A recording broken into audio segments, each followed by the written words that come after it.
బాలికలు చక్కగా girls of high school now 10 virgins 10 మంది కన్యకలు, అందులో 5 బుద్ధి గలవారు, 5 బుద్ధి లేనివారు. వాళ్ళు ఏ విధంగా మరియు మీకు ఒక మంచి సందేశాన్ని ఇవ్వబోతున్నారో చూద్దాం. సంబరాలు జరుగుతున్నాయి. రాజకుమారుడు పెళ్లి కుమారునిగా సిద్ధపడి బాజా భజంత్రీలతో మేళతాళ వాయిద్యములతో మహార్పాటంతో తరలి వస్తున్నాడు. ఆ పరిశుద్ధుడైన పెళ్లి కుమారుని కలుసుకొని ఆయనతో పాటు విందు గృహంలోనికి వెళ్లే నిమిత్తం దేశంలోని అన్ని దిక్కుల నుండి కన్యకలు ఆహ్వానించబడ్డారు. ఈ ఘనమైన వివాహ ఆహ్వానం అందుకుని 4 దిక్కుల నుండి, 4 మూలల నుండి, పర్వత వాసులలో నుండి, లోయ ప్రాంతాల నుండి మొత్తం 10 మంది కన్యకలు అతి సౌందర్యంగా అలంకరించుకుని మంచి వస్త్రాలను ధరించి పెళ్లి కుమారుని ఎదుర్కోవడానికి ఆనందంగా వచ్చారు.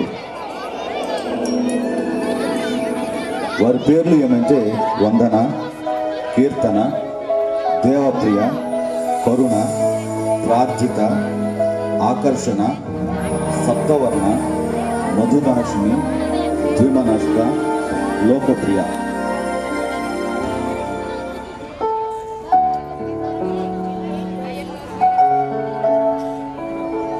ఇదిగో ఆకర్షణ, నువ్వు నీ దివిటి చాలా ఆకర్షణీయంగా కనిపిస్తున్నారు. మరి దివిటితో పాటు నూనె బుడ్డె లేదేమిటి? నీలాంటి వాళ్ళంతా మాలో ఏదో ఒక లోపాన్ని చూస్తూ ఉంటారు. ఇంత ఆకర్షణీయంగా ఉన్న నన్ను, నా దివిటిని పొగడడం మానేసి నూనె బుడ్డ విషయం మాట్లాడడానికి ఇదా సమయం? అయినా నూనె బుడ్డ ఎందుకు? ఇంత చక్కని ఆకర్షణీయమైన దివిటి అంత త్వరగా ఆరిపోతుంది అనుకున్నావా? దయచేసి నీ వ్యర్థమైన ప్రశ్నలతో నా సంతోషాన్ని పాడు చేయకు. చూడు ఆకర్షణ, నాతోటి కన్యకవు కాబట్టి ప్రేమతోనే నేను బుడ్డి విషయం అడిగాను గాని నిన్ను కించపరచాలని కాదు. నా మాటలతో నిన్ను నొప్పిస్తే నన్ను క్షమించు. ఇదిగో సప్తవర్ణ, ఇలరా. వందన ఏదో ఉచిత సలహా ఇస్తుంది, కాస్త విను. నాకైతే ఈమె మాటలు వినే ఓపిక లేదు. ఆకర్షణ, దొరక్క ఈ వందన చేతికే దొరికిపోయావా?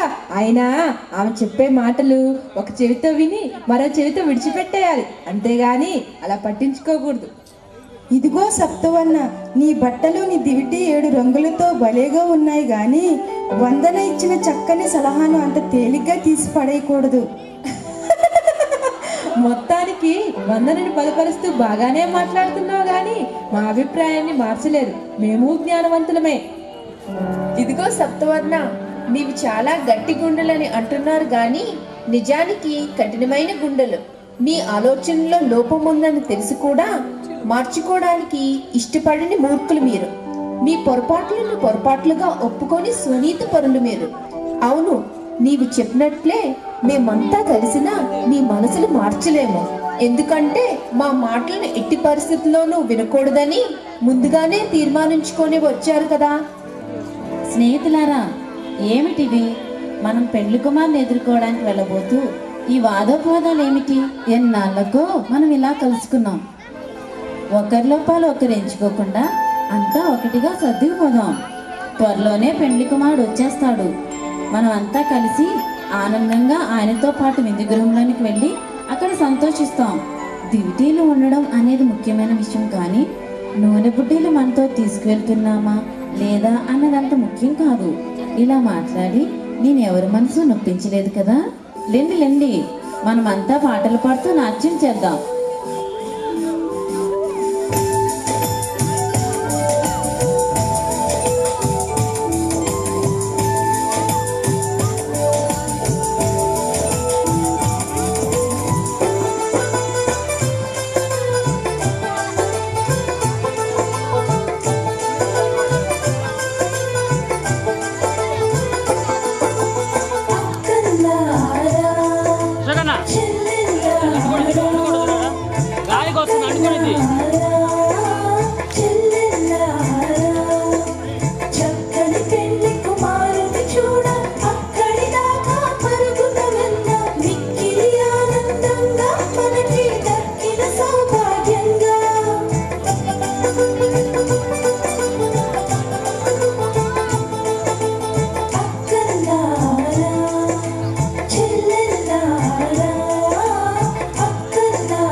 అలసిపోయారా? పెళ్లి కుమారుడు రాకముందే ఇలా అలసిపోతే ఆయన వచ్చాక ఏమి సంతోషించగలం? అందుకే కొంచెం ఆత్మీయ జ్ఞానం ఉపయోగించాలని చెబుతుంటాను. పెళ్లి కుమారుని ఎదుర్కొనే నిమిత్తం మనం ఎక్కువగా సిద్ధపడడానికి, తక్కువగా సిద్ధపడడానికి చాలా తేడా ఉంది. చూడండి, మేము ముందు జాగ్రత్తలో అదనముగా నూనెను బుడ్డిలో తీసుకుని వస్తున్నాం. మీరేమో దానికేం పర్వాలేదని అదనపు నూనె లేకుండానే వస్తున్నారు. ముందే గుర్తించిన సమస్యలను కప్పిపుచ్చేదానికంటే సమయం ఉన్నప్పుడే వాటిని పరిష్కరించుకోవడం మంచిది కదా. వందన సత్యాన్వేషి దైవజ్ఞానుల మాటలు వింటుంటే అంతా నిజమే అనిపిస్తుంది. మనం కూడా వాళ్ళ అదనంగా నూనెను తీసిపోతే మంచిదేమో అనిపిస్తుంది. అయితే ఆకర్షణ, సప్తవర్ణ, మధుభాషిణి మాటలు వింటుంటే అదనంగా నూనె తీసుకుని వెళ్ళడం వ్యర్థమేమో అనిపిస్తుంది. అబ్బా, నాకేం అర్థం కావడం లేదు. కొత్తసేపు ఏమో నూనె అదనంగా తీసుకుని వెళ్ళడమే మంచిది అనిపిస్తుంది. అంతలోనే అది అదనపు భారం తప్ప ఇంకేం కాదనిపిస్తుంది.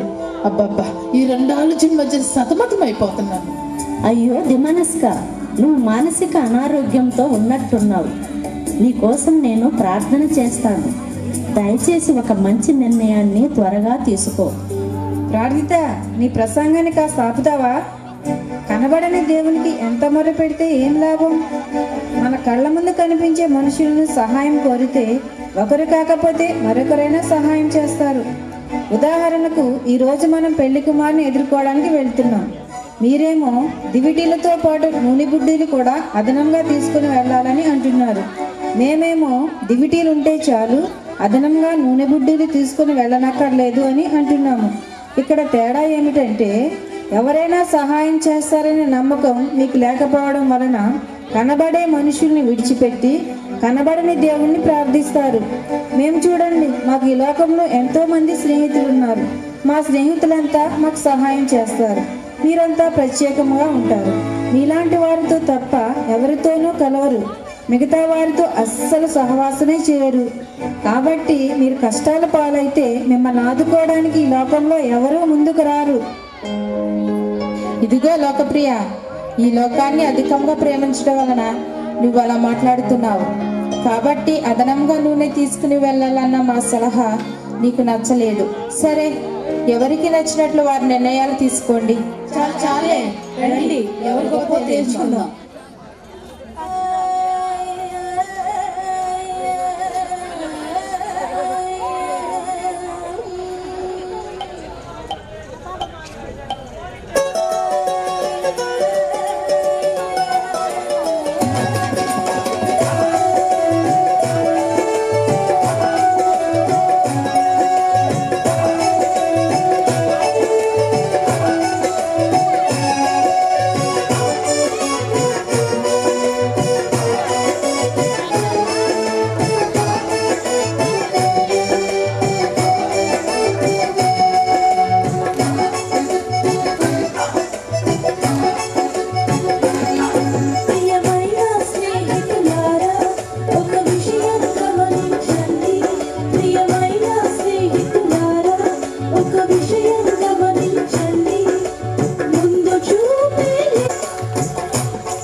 పెండ్లు కుమారుడు వస్తున్నాడు, కన్యకలారా రండి, ఆయన ఎదుర్కొని ఆయనతో పాటు విందు గృహంలోనికి వెళ్ళడానికి సిద్ధపడండి.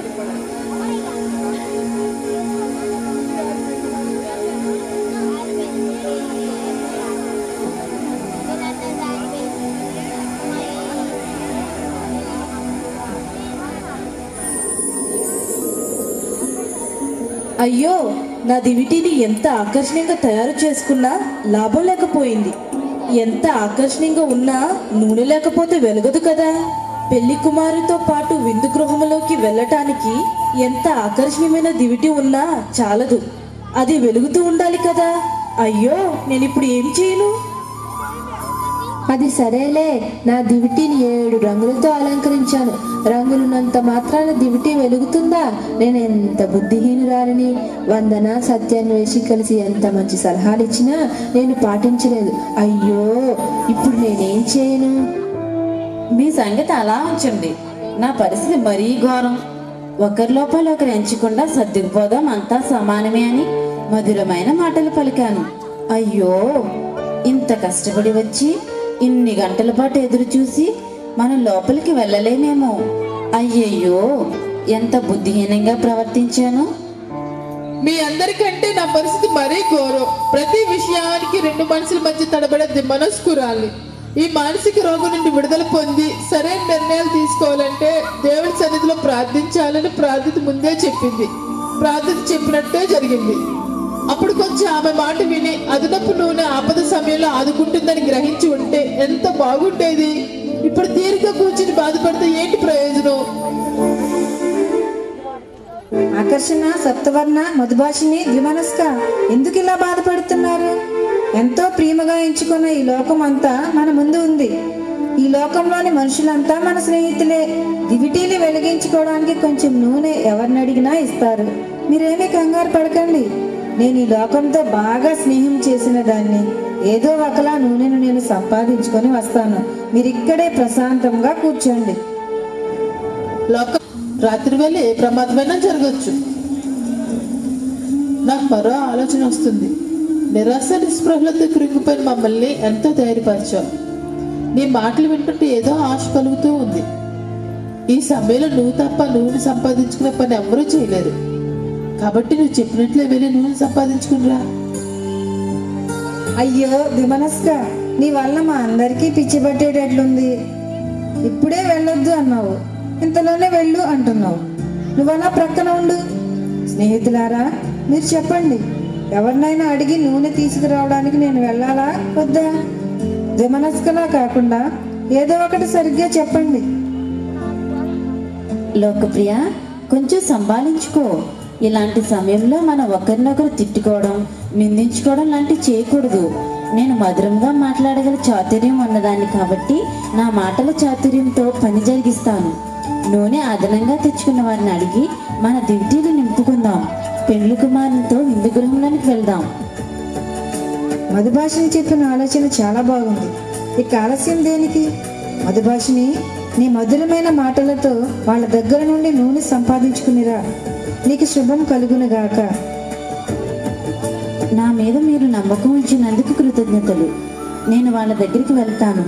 ఒకవేళ అవసరమైతే నేను సైగ చేస్తాను. అప్పుడు మీరు కూడా రండి, సరేనా?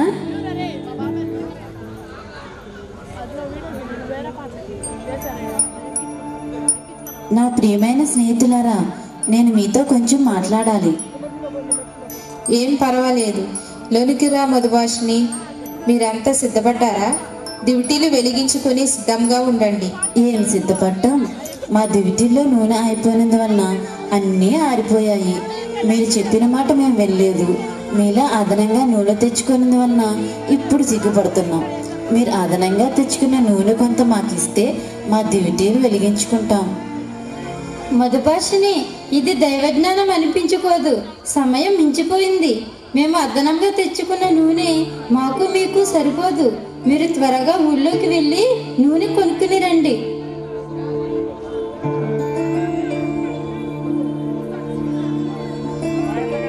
దయచేసి ఈ నూనె మీకు మాకు సరిపోదు.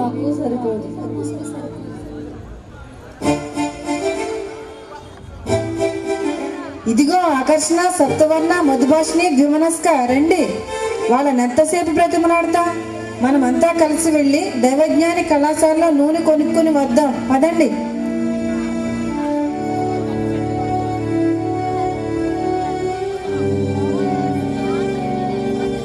ఇలా ఆ 5 కన్యకులు నూనె కొనుక్కోవడానికి